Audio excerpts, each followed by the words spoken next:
Merci pour la fidélité. Nous avons un programme canal numérique télévision. Bisika Inso Bozali ko capter biso to Kinshasa pe mokili mobimba via toutes les plateformes numériques. Boye malamuna nouveau numéro ya Tribune Libre. C'est vrai qu'actualité est bousculante. Le nom contemple à travers Biteni Mibale Nako Bandana nous namona mboka Séraphin Umbaka Pepe azali acteur politique, membre et regroupement IDPS Kibasa et allié. C'est vrai que c'est pour l'union sacrée de la nation. Yé azali ko sengete bayi politique en mboka Congo basala le sous RRT. Ils n'ont aucun droit à l'erreur, pambate, baye le kaka liboso na bango, basalaka ba erreur yoko oyo ekoki ko servir bango de tout faire de sorte à ce que bazongela yango le susute esengeli biso banso tozala aliment pona ntombo a Congo. Naye nde to ko kundola likambo oyo ezeli ko loba na ba réseaux sociaux pona botongi ba université na mbongo arabe. Simana yende toko baluka na ngambu ya Jean-Benoît Tando yazali président ya Organisation des Travailleurs Unis du Congo syndicat yazali ko senga basali ya mboka Congo ete bazela kino suka ya sanzo ya yambo po bamona na lifuti ya suka sanzo yo soki SMIG actualisé na mutué à 21 500 et qu'on s'appliquait T ndenge mama première ministre Judith Suminho Tuluka à Lobaki na audience à Kordaki na délégation intersyndicale nationale du Congo kimia mpe boboto comme botan bila ndenge to Lobaki na kotelete to ko kundola makambo oyo etali décision gouverneur de la ville province à Kinshasa Daniel Bumba Lubaki azwaki pona ko larguer 3000 agents contrôleurs bako faire respecter code de la route un peu ko protéger les usagers kinois mingi ko contrôler les 4 documents en une fois: contrôle technique, permis de conduire, vignette, mpe assurance. Ndenge moko pe botongi ba université na mbongo aram pambate Félix Antoine Tshisekedi Tshilombo aza na kananga na Kasai Central bisika kana kei ko inaugurer ba ouvrage réalisé na coin 1 particulièrement université moderne de Kananga. En attendant parachèvement, il y a tronçon Kananga Kalambambouji, un peu projet à chute Katembe. Donc, ce qui s'en aille dans le Cambo, il y a dialogue inclusif. Tomoyoka.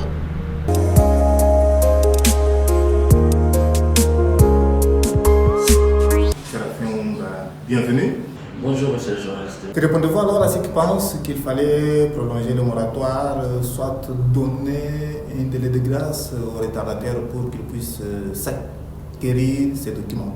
Oui, retardataire, est-ce que je n'ai pas suivi le dossier avec beaucoup de technicité, moratoire, si les guichets sont toujours pleins, n'est-ce pas? Et que les gens peuvent prouver que moi, depuis que je suis au guichet, ça fait 4 jours, je dors là-bas, on ne m'a pas reçu, on ne m'a pas donné le permis. Là, le moratoire, c'est justifié. Vous arrivez chez la SIRER, d'ailleurs, ce n'est même plus comme à l'époque, on avait technique SONAS. On a plus c'est déjà décentralisé. Vous arrivez, vous trouvez que c'est plein, les gens dorment dehors, ils n'ont pas pu prendre. Ils ont même travaillé dimanche et qu'on n'a pas pris. Là, le moratoire, c'est justifié. Contrôle technique, est-ce que c'est plein aux différents points? Aussi, peut-être la question des contrôles techniques. Est-ce que nous avons aussi autant de points de contrôle technique? Ça, il faut peut-être repenser. Il faut qu'il y ait une justification qui puisse justifier un moratoire. Si c'est seulement par accoutumance, comme on ne contrôle pas, on n'achète pas. Dès qu'on contrôle, tout le monde est surpris. Non. Il faut qu'il y ait cette culture du spontané, du normal, de faire quelque chose normalement comme il se doit et en temps réel. D'aucuns pensent que comme on venait de traverser d'une année à l'autre, il fallait comprendre la vie sociale de la base quinoise parce que le panier de la ménagère n'a pas directement changé pour que l'on puisse puisse s'acquérir les 4 documents en une fois? Non, nous connaître la dernière des sociétés. Est-ce que les documents qu'on demande, je prends le cas du permis. C'est ce permis qu'on nous a demandé il y a 2 mois ou 4 mois ici. Et là, lorsqu'on vous fait le vérifier au mois de janvier 2026, vous dites que ça tombe comme un cheveu dans la soupe. Je dis que c'est faux. Lorsque l'assurance aussi, donc chacun prend l'assurance quand il estime que son assurance est terminée. Si tu as pris ton assurance au mois de mai, tu as encore jusqu'au mois de mai, donc disons que vous n'avez jamais eu d'assurance. Personne ne nous dira que tous nous avions acheté des véhicules au mois de janvier et qu'on ne doit pas nous réclamer l'assurance au mois de janvier. L'assurance est annuelle. Le jour que toi tu avais acheté ton véhicule, quand ça te termine, tu le renouvelles. Bon, contrôle technique, si c'est ce même contrôle technique qu'on nous a demandé il y a 1 mois, cette gestion non plus ne passe pas. Donc, le timing janvier, ça n'a rien à voir avec le contrôle. Du moins, bon, je crois sincèrement que l'État doit fonctionner. Le jour où l'État prendra effectivement sa responsabilité, sa vraie place dans la tête des Congolais, donc les choses vont marcher. Pour certains, larguer 3000 agents alors que l'on a les agents de la PCR, il fallait peut-être harmoniser en amont ou prendre l'argent de la prise en charge de tous ces 3000 agents-là, mettre dans la formation même au niveau de l'INPP pour avoir une brigade. L'État ne fonctionne pas comme ça avec des calculs domestiques. Non, l'État a ses mécanismes. Parce que tous ces agents qu'on va larguer sur la place publique sont les agents de l'État. Donc, ils sont en train de travailler, ils accomplissent leur mission. S'ils viennent en mission, leur mission en appui de la police de roulage, vous n'allez pas leur interdire de venir en appui parce que c'est prévu. Ce qui est, je ne pense pas que la personne qui a ces 4 documents se poserait ces questions. Quel que soit le nombre de policiers largués sur la route. La personne qui a ces 4 documents ne se poserait pas de questions de l'effectif. Ne s'apitoyerait pas non plus pour les sorts des PCR qui voient les gens venir les aider. Donc par contre, ce serait un soulagement, surtout avec l'incivisme routier aussi que nous constatons dans les chefs des différents chauffeurs. Les statistiques de la SECO prouvent à suffisance qu'il y a à peine une dizaine de pourcentage de ceux qui sont en ordre. Ne voyez-vous pas que les transports à qui la faute risquent d'en pâtir? À qui la faute? C'est la faute de la SECO. La SECO qui sait que ses abonnés ou ses syndiqués sont à moins de 10% d'acompte détenteurs des documents. Je crois que la SECO doit se regarder. Pourquoi vous pouvez avoir des membres de votre association qui ne sont pas en règle avec l'État et vous estimez qu'ils sont heureux d'être membres de votre association? Je crois que les syndicats aussi ont pour mission d'éduquer et de contribuer au civisme de notre population. Que faire? Vous dites que les transports vont en pâtir, effectivement, les transports vont en pâtir. Que faire? Devons-nous nous accoutumer au désordre parce que les transports vont en pâtir? Bon, ça devient vraiment de la responsabilité de l'État. C'est pourquoi il y a parfois des mesures impopulaires qu'on peut prendre pour faire avancer la société. Que faire alors pour que les faits d'entraînement ne puissent pas faire rater les vrais objectifs pour lesquels cette décision avait été prise? Non, je ne veux pas être pessimiste avec vous. Il y a des faits d'entraînement. Qui a dit qu'il y aura des faits d'entraînement? Et effectivement, ceux qui ont pris la mesure ont étudié le pour et les contre. L'essentiel, si quelqu'un estime que demain, il doit faire son commerce, aujourd'hui, il court pour remplir les devoirs, se prendre les documents. C'est donc une affaire à suivre. Tournons la page. Les Kassaïens attendent le premier citoyen congolais Félix Antoine Tshisekedi Tshilombo au Kasaï central. C'est le 26 janvier 2026 pour inaugurer plusieurs ouvrages réalisés dans ce coin de la République, dont l'université de Kananga. Il y a une fenêtre qui circule dans le boulevard numérique sur la problématique des fonds perçus par le ministère de Pétentique, RAM. Qu'est-ce qu'il y a dans tout ce qui se raconte au jour d'aujourd'hui. Ces ouvrages étaient financés avec l'argent de l'âme? Oui, mais bon, je crois que la question est réelle. Elle est même bonne, elle mérite une réponse, mais la tournure que vous avez pris pour arriver à la question me laisse un peu perplexe. Donc ce ne sont pas des rumeurs qui circulent, mais c'est une réalité. Nous l'avons toujours dit, que quand les gens se posent la question, continuent à se poser la question où est parti l'argent de l'âme, nous avons dit qu'il y avait toute une série de réalisations ou de programmes qui étaient autour du registre des appareils mobiles. La récupération des téléphones volés, la mise en place des Wi-Fi et la construction des universités modernes, parce que les universités modernes devaient contenir aussi les outils numériques. Ce n'est un secret pour personne que l'argent, lorsque le Parlement a décidé, par une résolution, qu'on devait arrêter la perception de ces fonds, le chef de l'État a mis son point d'honneur sur la construction des universités, et nous en avons la preuve. Ça, c'est disons, 4e institution que nous voyons. Il y aura bien sûr une 5e à Bounia. 5, je parle 5 parce qu'ils peinent quand on dit on a réhabilité, oui, mais le mot réhabilité paraît un peu, mais c'est une réalité parce que l'IPEN a toujours existé. Mais ce que vous voyez là, c'est pas l'IPEN qui existait avant. Ce que vous voyez à l'UBTP, ce n'est pas non plus ce qui existait avant. Mais on parle de la réhabilitation parce qu'il y a eu l'existant. Mais Mbujimaï et Kananga, c'est sorti du sol avec votre argent, $1 que vous avez donné à l'État, en pleurant bien sûr, parce qu'il y avait des raisons aussi de pleurer, parce que ça dérangeait quand même la quiétude. Mais il fallait y arriver. C'est de l'appendicite, on doit opérer pour enlever quelque chose. C'est une césarienne aussi à effectuer sur une maman pour sortir un enfant.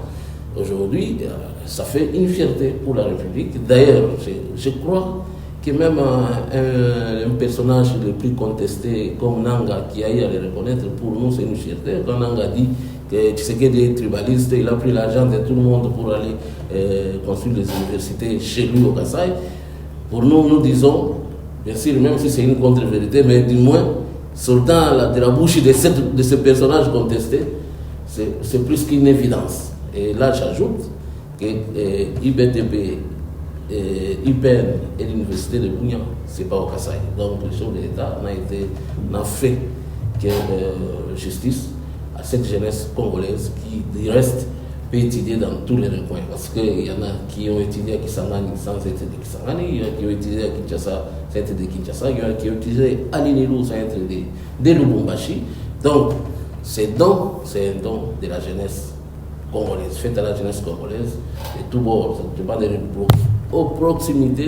proximité et du choix de tout un chacun. Parce qu'on ne sait pas qu'est-ce qui va me pousser. C'est votre enfant de Kinshasa à aller étudier en Mbujimaï, vous les parents, vous le savez. Qu'est-ce qui pousse nos enfants à aller étudier au Maroc, au Canada, pourquoi pas? Au moins, nous avons 5 universités dignes qui s'ajoutent aux 3 autres que nous connaissions avant. Donc, il y a entre 60 et 2025, nous pouvons compter 5 à 7, 8 universités dignes de nom qui rivalisent effectivement avec les universités que nos enfants vont chercher dans d'autres cieux.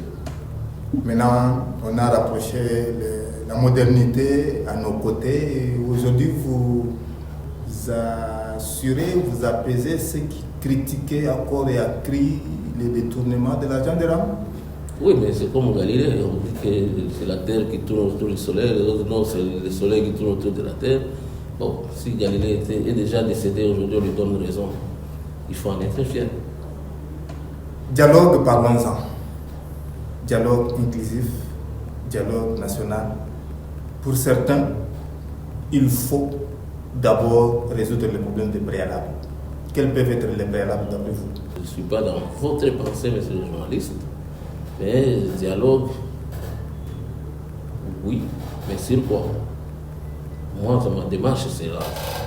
Ça, bien que je ne suis pas dans votre pensée, je pense que s'il y a dialogue, il faut qu'on discute autour de cette fameuse ou une communauté entre guillemets minoritaire Tutsi. On en discute des fonds tampons. Oui, Banyamulenge, c'est encore une fixation. Parce que Banyamulenge, c'est vraiment au sud Kivu. Alors que la communauté Tutsi, il y en a, Rutshuru et autres, donc le nord Kivu. Lorsqu'on dit seulement Banyamulenge, ça fait une fixation. Mais oui, cette communauté qui sert à tort d'argument à Kagame de venir de temps en temps prendre nos richesses sous prétexte qu'il viendrait protéger ces gens-là. Nous pensons qu'il pourra y avoir un débat sérieux parce que le Congo doit se regarder, se poser aussi la même question. Qu'est-ce que le Congo n'a pas encore fait pour cette communauté? Une communauté arrivée d'abord comme réfugié et bon, l'État est allé loin à accorder une nationalité. Et en termes de personnalité ou des individualités, nous connaissons depuis Mobutu d'ailleurs. Et cette communauté était aussi marginalisée comme je pense. Déjà, Mobutu n'en mettrait pas un directeur de cabinet de cette communauté-là. Déjà, tout récemment, le Congo lui-même n'en créerait pas un vice-ministre, un vice-premier ministre, et puis chargé de la défense. Si vraiment le Congo avait une vision, une idée claire de l'extermination de cette communauté, je pense peut-être que c'est autour de ça qu'on a discuté. Mais que les autres. Maintenant, la présence, quand on dit inclusive et tout ça, je ne pense pas que ces débats puissent tourner autour de la gouvernance ou autour de la légitimité du pouvoir de Tshisekedi. Non, ça c'est... Bon, je dirais que c'est léger. C'est vraiment léger de penser de la sorte parce que nous devons, à tous les mois, pointer du doigt les Rwandais. Et savoir pourquoi, de temps en temps, 30 ans aujourd'hui, chaque fois, on doit faire cette incursion, venir tuer la population, rentrer, chercher des alibis, et toujours les mêmes alibis. Soit, quand ils sont au début là-bas, ils cherchent des FDLR, aujourd'hui, ils sont à l'est, ils ne trouvent pas les FDLR. Quand cet argument disparaît, il parle de la protection de la minorité Tutsi, alors que cette communauté Tutsi, l'État congolais a tout donné, même peut-être si on extrapole jusqu'à la présidence de la République, lorsqu'on sait qu'on a eu un président dont la nationalité était entre guillemets un peu douteuse. Donc cette communauté, la République démocratique du Congo, a tout donné, et en termes de préalable. C'est pourquoi on s'est dit, bon, si on peut dire qu'il faut franchir un cap, un Rwanda, agresseur ou pas, oui, vous n'entrez pas dans la salle, ou non, vous accédez à la salle. Bon, je ne sais pas autour de quoi on va parler, et le préalable, c'est du moins cette reconnaissance de l'agression ou pas du Rwanda par cette communauté. Au finish, on va aboutir à quoi après ce dialogue? Non, nous ne sommes pas des devins. Si on négocie, je crois qu'il faut aboutir peut-être à créer un ministère chargé de la gestion des minorités. Et revenir encore au brassage, mixage que l'on a connu 2003, 2009, 2013? Non, j'ai évité sciemment de parler de ça. Moi, j'ai dit qu'il faut peut-être arriver à créer un ministère chargé de la gestion des minorités, des questions des minorités.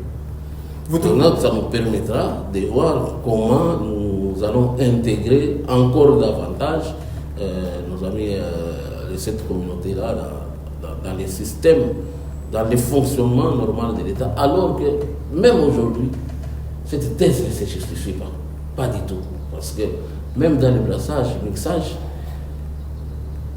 à l'heure qu'il est, dans notre armée, nous avons quelques officiers et officiels ici de cette communauté-là. En fait, c'est cet alibi rwandais qui nous empêche soit de fonctionner ou qui nous permet de fonctionner à dans des sites. Il faut vraiment vider cette question et couper le cordon ombilical entre les communautés toutes du Congo et l'État rwandais. C'est de quoi, s'il y a un débat à faire, ça doit être autour de ça. Nous aimerions en être fiers qu'aujourd'hui, lorsque les Rwandais nous agressent, que la communauté toute du Congo s'élève aussi contre les Rwandais, se sentir patriote pour dire le contraire du Congo. Oui, dire le contraire. Pourquoi à chaque fois que les Rwandais nous agressent, et facilement ils prennent une position pour l'État agresseur? C'est peut-être les débats doivent tourner autour de ces cordons ombilicaux qu'il faut couper. Comme Alexis Gisaro l'avait déjà commencé, est-ce que vous trouvez que ce conflit nous a été légué par Patrice Emery Lumumba, notre premier ministre, ou c'est par Musée, ou c'est par rapport à notre petite naïveté régime après régime? Bon, parce que vous avez cité une personnalité, je ne dis pas que cette personnalité elle est la seule, non. Nous avons une forte communauté de Tutsis qui ont accepté les Congo comme leur patrie, qui sont avec nous ici. Que des torts, parfois, ils se battent contre l'opinion. Ils sont nombreux. Je ne vais pas faire la fixation sur un seul ministre, parce qu'au Parlement, il y a des notables Banyamulenge ici, il y a des notables Tutsis qui vivent avec nous depuis des années et qui souffrent de cette attitude rwandaise de temps en temps de les utiliser comme des cobayes. Donc c'est une parenthèse qu'on ferme, mais la guerre ici, léguée par Lumumba, j'ai dit non, Lumumba n'y est pour rien. Musée Laurent Désiré Kabila. Musée aux victimes de la naïveté. Bref, ça remonte de très loin. Pourquoi? Parce que nous ne savons pas. Nous ne savons pas ce que Mobutu a fait aux Américains pour qu'on se décide un jour de les chasser du pouvoir. Parce que nous n'allons pas retourner à l'ère Lumumba. Lumumba ne nous a pas légué cette guerre. D'ailleurs, à l'époque de Lumumba et même de Mobutu, c'est l'armée, la force publique qui allait mettre de l'ordre au Rwanda. Donc, c'est plutôt l'inverse. Mais cette guerre remonte à la fin du régime Mobutu. Mais nous ne savons pas qu'est-ce que Mobutu avait fait aux Américains pour qu'ils se décident de le mettre hors de cette manière-là. Et la manière dont on parle ici, c'était d'aller chercher les Rwandais pour qu'ils viennent nous recoloniser. Et eux, dans leur démarche, il fallait congoliser les combats. Ils sont allés réveiller Musée. C'est là peut-être la responsabilité de Musée peut commencer, mais je crois que Musée a toutes les excuses possibles par rapport aux actuels acteurs politiques du jour. Parce que c'est d'aujourd'hui ont au moins un exemple qui s'appelle Musée. Que Musée, dans, je peux dire, permettez le terme, dans son ignorance, croyait venir en finir uniquement avec Mobutu. Alors que les Rwandais, lui, avaient une autre mission. C'est d'assouvir ou coloniser ou mettre à genoux toute la République démocratique du Congo, au besoin diriger ce Congo par un Tutsi, entre guillemets, Tutsi congolais. Donc c'est ça la logique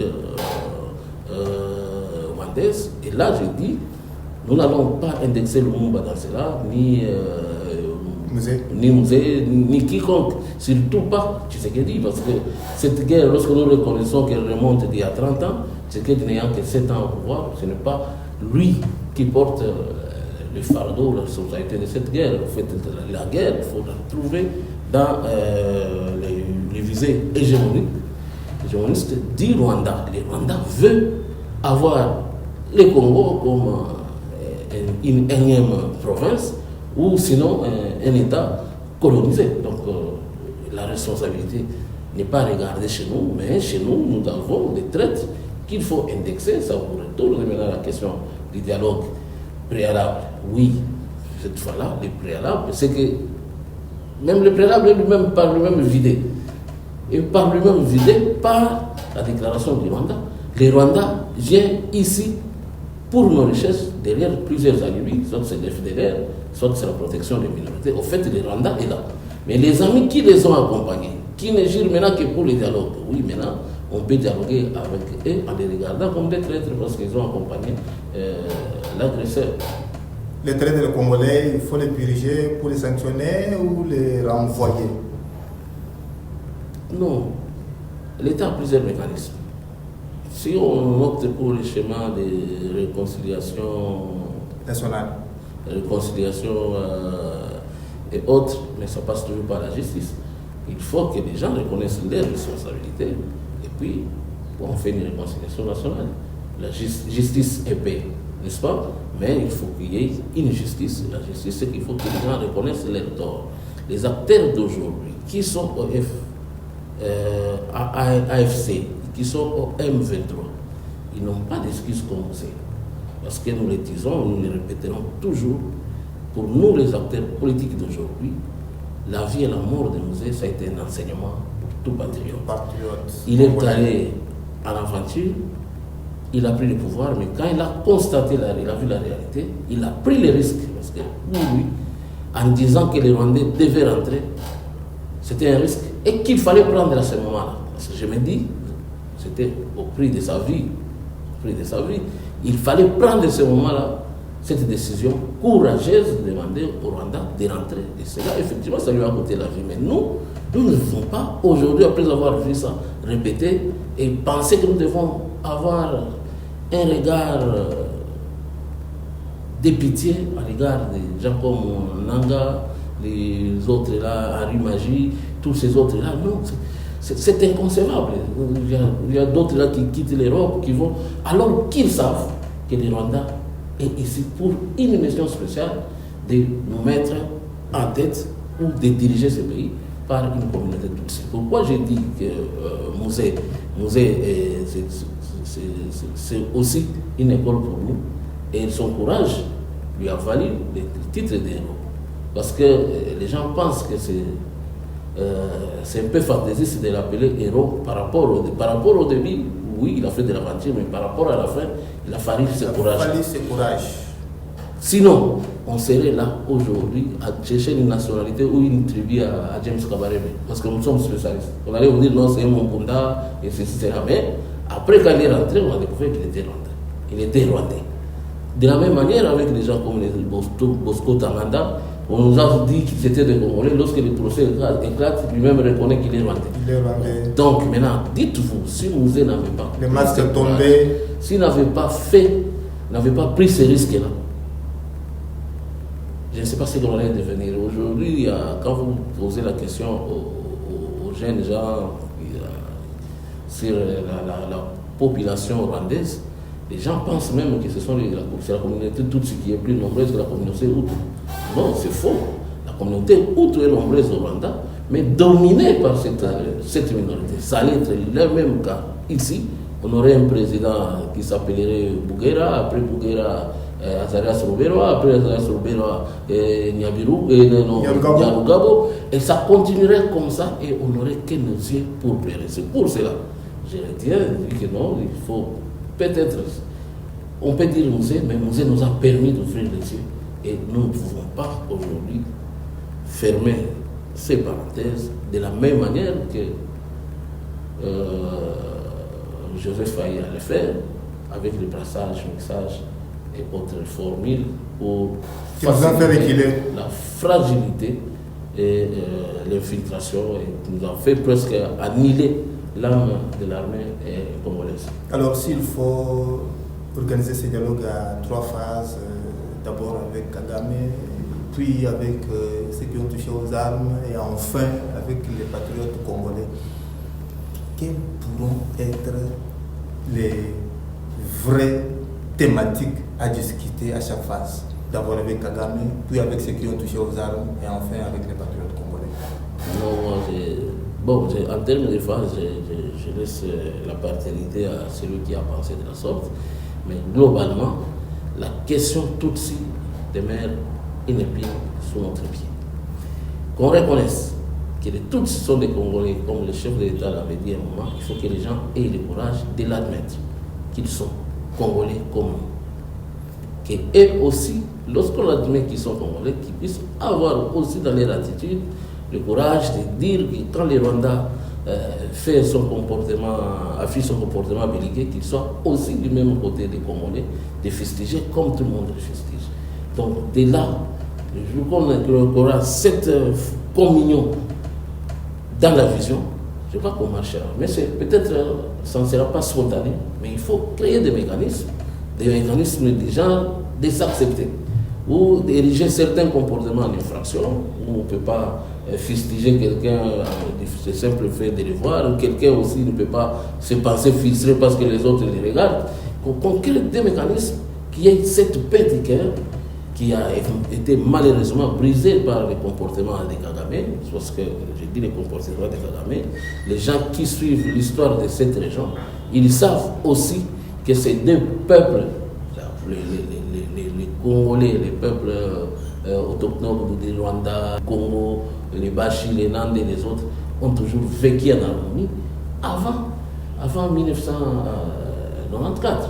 Donc ils ont vécu en harmonie, ils ont continué à faire le commerce ensemble. D'ailleurs, même avant toutes ces guerres ici, il y a des gens qui vivent à Gisenyi, qui ont leurs activités à Goma. Il y a vice-versa, des gens qui vivent à Goma, qui ont... Et ils traversent la petite barrière presque chaque jour. Oui, maintenant, l'attitude belliqueuse de ces régions qui a créé une plaie entre les deux populations, c'est ça qu'il faut penser. Penser et faire la démarcation nette entre les Rwandais, entre les Tutsis rwandais et les Tutsis congolais, pour autant que nous avons accepté qu'ils existent chez nous comme les compatriotes. Le Rwanda commence à s'accrocher sur le problème des frontières coloniales. Vous trouvez qu'après la conférence de Berlin de 1885, les provinces de l'Est appartenaient au Rwanda et qu'ils les revendiquent aujourd'hui? Bon, c'est toujours une autre fiction. C'est l'euphorie du Rwanda seulement qui a inventé chaque fois quand ils sont au bout du mur, parce que les gens qui suivent l'histoire, qui connaissent l'histoire, c'est plutôt le contraire qui était admissible. Donc le Rwanda, Burundi, c'était les provinces, c'était les énièmes provinces du Congo. Donc si on peut raisonner comme ça, c'est nous qui irons chercher une frontière au-delà de nos frontières. Dès lors que ça a été coupé comme ça, il faut accepter. On n'interdit pas à la population de se retrouver à gauche et à droite. Nous n'avons pas, les limites ne nous empêchent pas d'être en contact avec nos voisins. Avec nos voisins, brassavillois, zambiens, 9 voisins pour la RD Congo. Oui, les gens circulent pour autant qu'ils respectent les règles de l'État qui les accueille. Donc, aller chercher les frontières, c'est imaginaire, c'est chimérique, tout simplement. Quelle est la solution magique pour contrer cette démarche, la balkanisation du Congo? Non, il nous faut un État fort. Qui dit État fort, il faut une armée forte, dissuasive.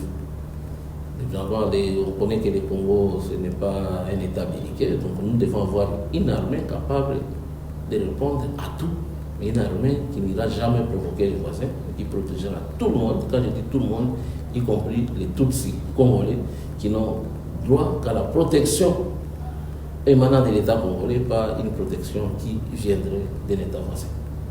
Les États africains et mondiaux commencent à nous ramener impérativement au dialogue. Vous trouvez qu'il faille qu'après le mandat des élus, nous puissions passer par une transition avec ceux qui nous ont agressés et qui ont fait couler les sangs des Congolais?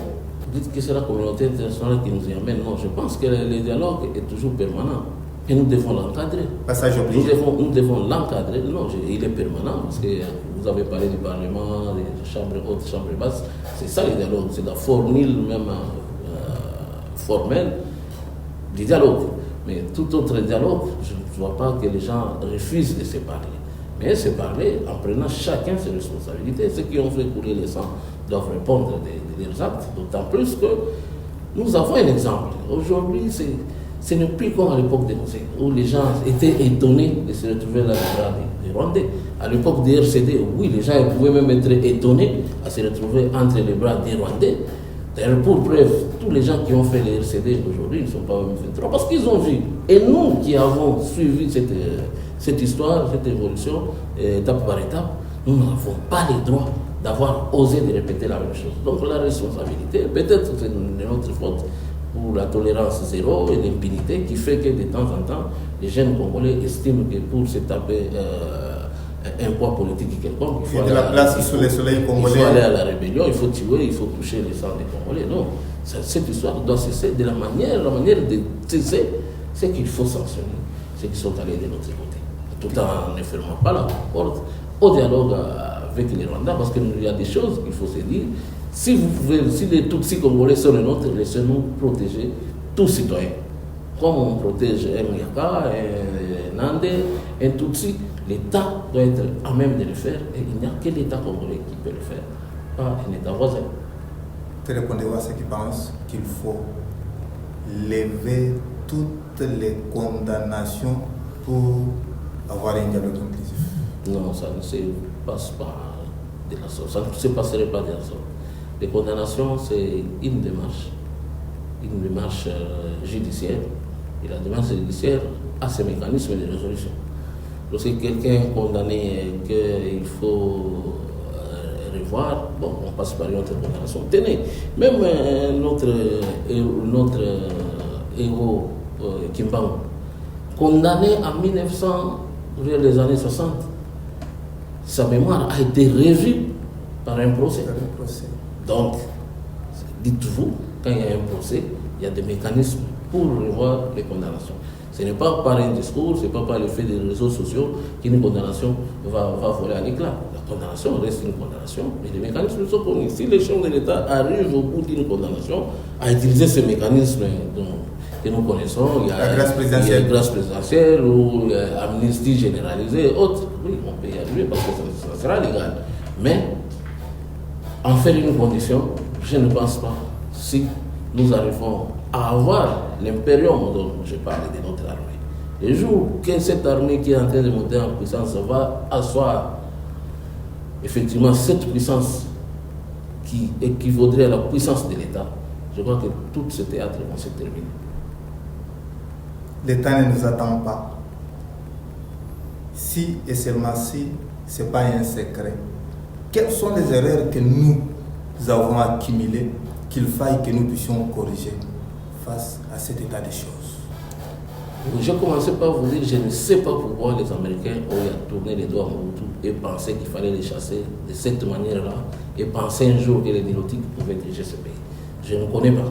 Mais je peux m'hasarder d'y penser, à penser à la légèreté dans la gestion de la chose de l'État. La Respublica. La légèreté dans la gestion de la chose de l'État, ça signifie la corruption, le népotisme et tout ce qui va avec. Donc, cet État que le monde a considéré comme un bien de tous devait être dirigé par les gens qui sont à la hauteur de ces potentiels qui sont bien sûr. Mais je crois que si la gestion des 32 ans de Mobutu n'était pas aussi teintée de certaines légèretés, je crois que la communauté internationale, particulièrement les Américains, n'auraient pas pensé un jour chasser Mobutu de la sorte. Ça serait peut-être de Mobutu, après Mobutu, effectivement, Tshisekedi ou un père Ali de Pes, mais aller chercher ces raccourcis, je crois qu'il y a des choses que la communauté internationale a à nous reprocher, et ça tourne autour de la bonne ou la mauvaise gouvernance. Et la mauvaise gouvernance, il faut se départir de cela. Il nous faudra donc une bonne justice distributive, ça signifie une justice indépendante, objective, impartiale et souveraine. Et digne, parce que digne dit aussi que les magistrats doivent vivre dans la dignité. Si on arrive à asseoir aussi cette justice, l'État va remettre ses lettres de noblesse et nous allons nous faire respecter par cette communauté internationale et démontrer le contraire que nous sommes à même de diriger ces pays et de faire progresser la communauté nationale et pourquoi pas, et par ricochet, la communauté internationale. Et je crois que ce respect va nous faire en sorte que ces velléités rwandaises puissent être étouffées dans l'œuf.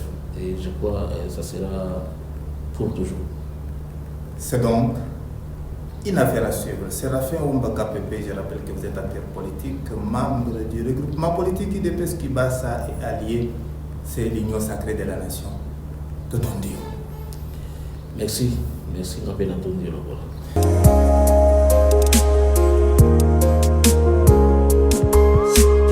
Awa tobaluka na ngambo ya Jean Benoît Tando, président ya OTUC, wazeli kosenga basali ete bazela pona komona soki le foot ya sanzo ya Yambo et kotosa SMIC actualisé te o ya 21 500 ndenge premier ministre à le Baki Yango, surtout qu'ils ont déjà un décret publié dans le journal officiel. Tolandaye, Boyoto Yakozonga.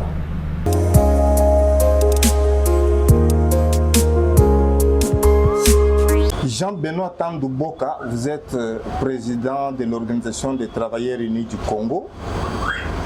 L'application du salaire minimum interprofessionnel garanti SMIC actualisé suscite des réactions entre employés et employeurs. Que fait en votre qualité de défenseur des travailleurs? Merci M. François pour la question. Je crois qu'il n'y a pas de contradictions par rapport au SMIC aujourd'hui. Parce que le SMIC est le fruit d'une concertation tripartite entre syndicats des travailleurs, syndicats des employeurs et le gouvernement. Et nous avons été au CNT, c'est les cadres appropriés et indiqués, où nous avons été dans les discussions en tripartite et à l'issue, nous avons produit le SMIC. Je rappelle, c'est à 21 500. Avant les 21 500, il s'est posé un problème d'application du SMIC décidé en 2017, qui était fixé à $5. Malheureusement, l'application avait posé un problème. C'est comme ça que le ministre sortant à Kwakwa avait pris aussi un décret avec Madame la Première ministre pour réajuster le SMIC à 21 500. Non, on avait réajusté d'abord à 14 500. C'était le réajustement jusqu'à décembre 2025. Et on a fixé le SMIC à 21 500, dont l'application c'est à partir de janvier 2026. Donc nous attendons que nos membres, les travailleurs, puissent être bénéficiaires du décret signé par Madame la Première ministre. Parce qu'il y a eu les décrets, le décret a été signé et le décret a été publié dans le journal officiel. Donc aujourd'hui, nous, travailleurs, nous attendons l'argent tel qu'il est fixé dans les décrets. Donc il n'y a pas à se lamenter, il n'y a pas à interpréter. Voilà. Lors de la dernière audience que la Première ministre Judith Suminho Tuluka a accordée à la délégation de l'intersyndicale nationale du Congo, la chef du gouvernement congolais avait précisé que par rapport au dérangement dont elle est victime de la part de la FEC, il faille que cette question soit débattue au cours d'une session du Conseil national du travail. Ne voyez-vous pas que ça risque de ramener l'application en arrière? Non, je ne pense pas. Moi, je crois que c'est vrai, FEC a tenté à maintes fois solliciter l'appui de Madame la Première ministre Souminois par rapport à cette question. C'est normal parce que nous sommes dans une matière dynamique. Nous sommes en droit du travail, le droit du travail est dynamique. Et nous sommes des partenaires. Lorsqu'un partenaire pose un problème, je crois que la réflexion voudrait assez que nous puissions être attentifs par rapport à ce qu'un autre partenaire déclare. Vous comprenez? Non, parce qu'il a dit, il a posé des problèmes. C'est comme ça que Madame la Première ministre nous a reçus et il nous a écoutés et nous avons été clairs par rapport à cette question. On a été totalement clairs et avec beaucoup de précision que le SMIC est déjà fixé. Le SMIC est coulé, publié par les journaux officiels. Le président de la République, son Excellence Félix Antoine Tshisekedi Tshilombo, avait réuni les congrès, c'est-à-dire les parlements et les sénats. Il a annoncé les 21 500 comme SMIC pour aménager les travailleurs, pour que les travailleurs soient dans des conditions décentes, acceptables. Et c'est connu de tout le monde. Et nous avons dit à Madame la Première ministre, nous avons refusé, mais il nous a expliqué quand même certaines choses. On a dit, bon, ce n'est pas un problème. Nous ne pouvons pas fuir les dialogues. Les dialogues, c'est le cadre où nous pouvons échanger avec nos partenaires. C'est comme ça que nous avons accepté. et que nous prendrons part à cette rencontre-là des CNT, et nous sommes disposés, et avec la position que nous avons déjà prise, et ça demeurera. On ne changera pas. Voilà. Qu'est-ce que vous êtes convenu clairement? Que le paiement va être un peu suspendu en attendant les conclusions de la session du Conseil national du travail? Non. Le décret est impératif. Et les décrets s'imposent. Nous ne pouvons pas suspendre les décrets. Madame la Première ministre, on ne peut pas la suspendre. On ne peut pas les suspendre. Les décrets là, et dans les décrets, on dit on va appliquer les 21 500 doit être payé à la fin du mois de janvier. C'est ce que nous attendons. Que faire des employeurs qui n'appliqueront pas, car pour votre information, cette semaine même, les travailleurs de la CEDEM de Lubumbashi ont marché jusqu'à l'hôtel de ville de la province du Haut-Katanga pour déposer leur mémorandum à l'Assemblée provinciale de sorte à ce que les employeurs chinois puissent appliquer les SMIC actualisés. C'est vrai qu'il y a des employeurs qui sont réticents à l'application. Que faire? Nous sommes encore les 27. Les 27, et je crois que les mois se terminent dans quelques jours. Et les réactions, c'est après le 31, on va constater, parce que la loi dit qu'il faut terminer à payer dans les 6 jours qui suivent. Alors si dans ces délais-là, cela ne se fait pas, à ce moment-là, nous allons voir comment les choses vont se passer. Et nous refusons qu'il y ait des remous. C'est ce que nous refusons. Nous voyons le pays ce qu'il est aujourd'hui avec les bandits qui nous dérangent à l'Est. Nous ne voulons pas prêter flanc à ces bandits-là pour dire que voilà, déjà, il y a des manifestations, il y a des mécontentements à Kinshasa. Non. Et nous ne voulons pas qu'on arrive à cette situation. Et nous demanderons à nos partenaires employeurs d'appliquer ce qui est des droits, conformément au décret de Madame la Première ministre Souminois. Au cours de cette audience que la Première ministre avait accordée à la délégation de l'intersyndicale nationale du Congo, la question des élections syndicales avait aussi été abordée. Le président de l'INC avait signalé que ce n'était pas le moment, étant donné que certaines provinces étaient encore sous contrôle rebelle, là où il y a encore des travailleurs. Oui. La réponse du ministre, du président de l'INTC, Augustin, j'en fais mien aussi. Ce que Augustin dit, c'est comme si nous l'avons réfléchi ensemble. Et je crois que c'est la position du banc syndical parce que notre porte-parole, les camarades Kiyangi Fidel, Kiyangi Matangila, l'a dit aussi, au nom de tous les travailleurs, au nom de l'intersyndical, il l'a dit avec précision, on n'a pas droit à ces chapitres-là. Donc les élections, ça doit attendre parce que d'ailleurs c'est au mois de juin qu'il faut renouveler le mandat. Mais de quelle manière on va renouveler le mandat alors que beaucoup de travailleurs sont à l'Est, ils sont amputés de Kinshasa? Non, nous ne voulons pas aller dans ce schéma-là. Et pour qu'il y ait élection, le ministre doit d'abord convoquer les partenaires autour d'une table, on discute pour dégager un mode civivendi. Donc, nous n'avons pas droit au chapitre à l'instant par rapport aux élections. Donc, on doit attendre. Jean-Baptiste Tandouboka. Jean-Benoît Tandouboka, président de l'Organisation des travailleurs unis du Congo. Si la question vous est posée de savoir qu'est-ce que vous avez pu gagner de la lutte syndicale menée au cours de l'année 2025 au profit de la base, quelle serait votre réponse? Mais la première réponse, c'est les SMIC. Bien que ce n'est pas une action individuelle, mais une action concertée. Les 12 syndicats représentatifs du pays. On a été dans ces dialogues-là, où on n'oublie pas que nous sommes 3e dans cet échiquier-là. Nous sommes 3e.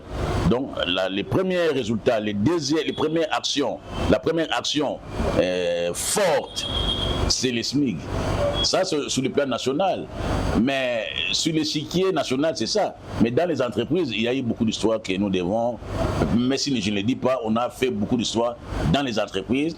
Nous avons participé dans l'augmentation des salaires, nous avons participé à la réalisation de certaines conventions collectives, et nous avons accompagné les travailleurs de l'inspection au tribunal et ils ont eu gain de cause. Donc il y a eu beaucoup d'actions en notre faveur. Qu'est-ce que vous mettez à l'avant-garde pour cette nouvelle année 2026 au profit de la base? Bon, en tout cas, je reviens encore parce que nous avons aussi formé. Hein. On a donné la formation parce qu'il faudrait que le travailleur soit renforcement formé. des capacités. Renforcement des capacités. Parce qu'il ne faudrait pas placer devant les employeurs des gens qui n'ont pas la maîtrise du code du travail, des gens qui n'ont pas la maîtrise. Vous savez, aujourd'hui, les syndicats, c'est une science.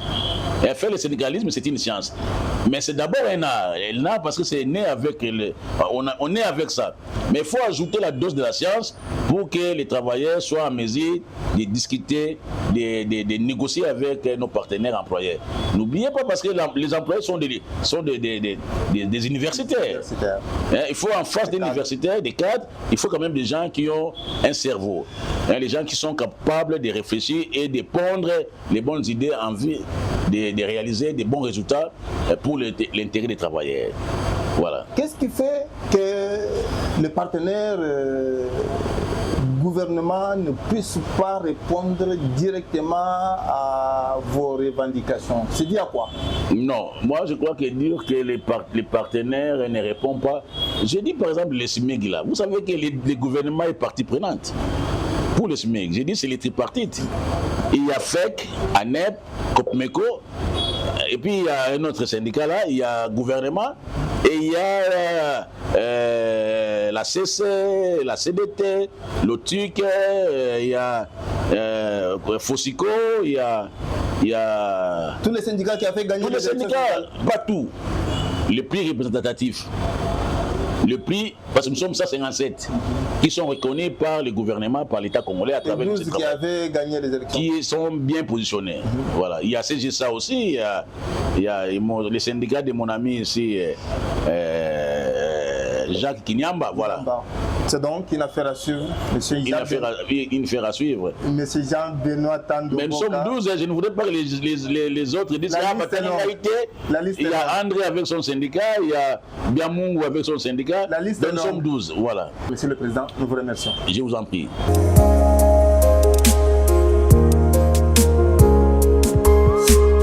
etikali nanga obe kotonda bino botondi bino ba bozalaki na biso elongo à travers ce nouveau numéro ya Tribune Libre na kombo ya Daniel Tshungu Firandongala Padu Bombusa Guillaume Mubenga mingi bino ba bozali kotambola na bendela ntomba Kongo na mitema na bino François Mukanda atondi bino sengeli ete moko na moko mituna eloko nini ya zali kosala pona ntomba Kongo ko banda na présidence ya République kino bagarde de morgue tokutani mbalasi.